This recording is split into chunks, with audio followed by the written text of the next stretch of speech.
Hello everyone. Today we're going to talk about inspections and the importance of inspection before you close on a property.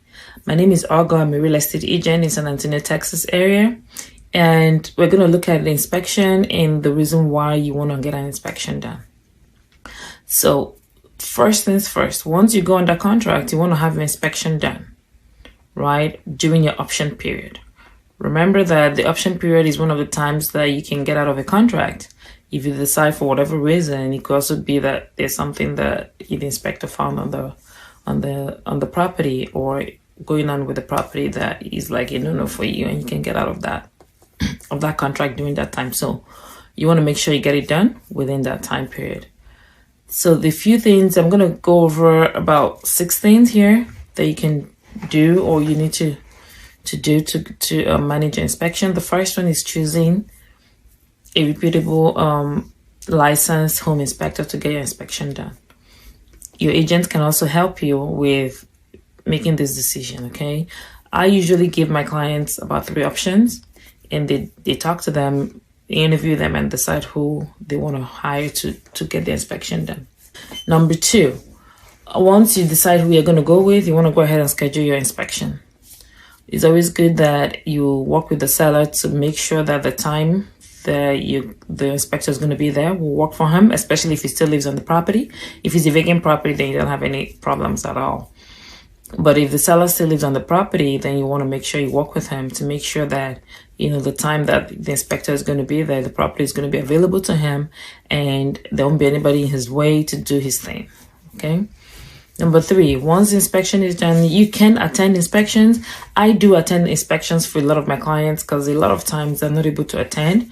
And I like to go towards the end so that I can see for myself what the issues are and also get a first-hand understanding of whatever is going on with the property. If they're especially if they're big ticket items, you want to make sure that I like to make sure that I meet the inspector on the property so that he can go over, anything that he's worried about or he has some concerns about. Because that way I can better explain it to my client and we can come up with a game plan for moving forward. Once the inspection is over, you're going to get an inspection report. Sometimes it's like 40, 50 pages long with pictures and all of that.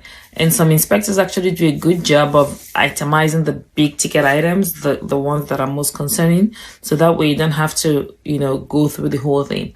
Now, I'm going to say this, the seller is not going to fix everything that you find in the inspection report. It's not possible. Most times they do not. The only time that tends to happen is if it's a new construction. And yes, even with a new construction, I do encourage my clients to get an inspection done because you just never know. We all make mistakes. So with a new construction, the builder is more than willing to, repair anything or correct anything that the inspector found. But if it's a pre-owned property, then that's not likely going to happen. So you just want to focus on the big ticket items, things you don't want to have to deal with later or you don't want to come out of pocket with later. So once you get the inspection report, you get with your real estate agent to decide on what's important to you, what repairs would you want the seller to fix before closing.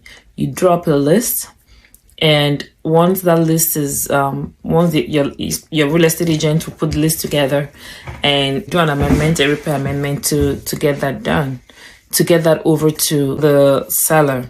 Now you guys are going to go back and forth a few times to negotiate repairs. Sometimes they will offer credit towards repairs.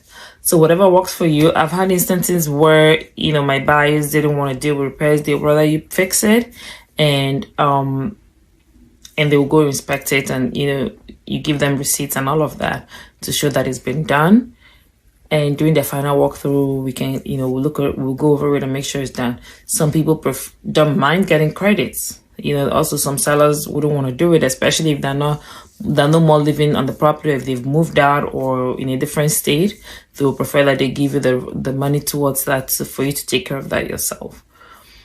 I usually personally, it's okay with that because that way you get it done your way, the way you want it, and you want to make sure that it's done properly. So if you can, and they offer the option for you to do it, with them giving you credit, then, absolutely even you can take that option. But if you don't want to have to deal with that yourself, then have them do that themselves before closing. Now, after that is done, you want to follow up on the repairs to make sure that everything was done before closing. And one of the ways to do that is your real estate agent is going to ask for all of the invoices, the receipts that shows, all the items that were fixed. And then you guys doing your final walkthrough, or even before, you can go over there and go through those items to make sure that everything was done the way it was supposed to be done. Now, sometimes you can get there and you find that something wasn't done. And then, of course, you have to call the attention of the real estate agent, the seller's agent, to figure out, to have them fix it before closing. And that is one of the reasons why I like to do it several days before closing, to go check and make sure everything was done in the event that they didn't take care of it. That way, your closing will not be delayed and you can go ahead, they will have some time to get it done and get it done right before closing. And of course, you want to double check everything you're doing your final walkthrough to make sure that, of course, it was done and everything is good to go. Now, outside of this, even though you've done your inspection, there are still some things that you've been missed. So you want to be prepared for the issues that will arise when you move into a home. The one way you can get prepared for that is getting a home warranty.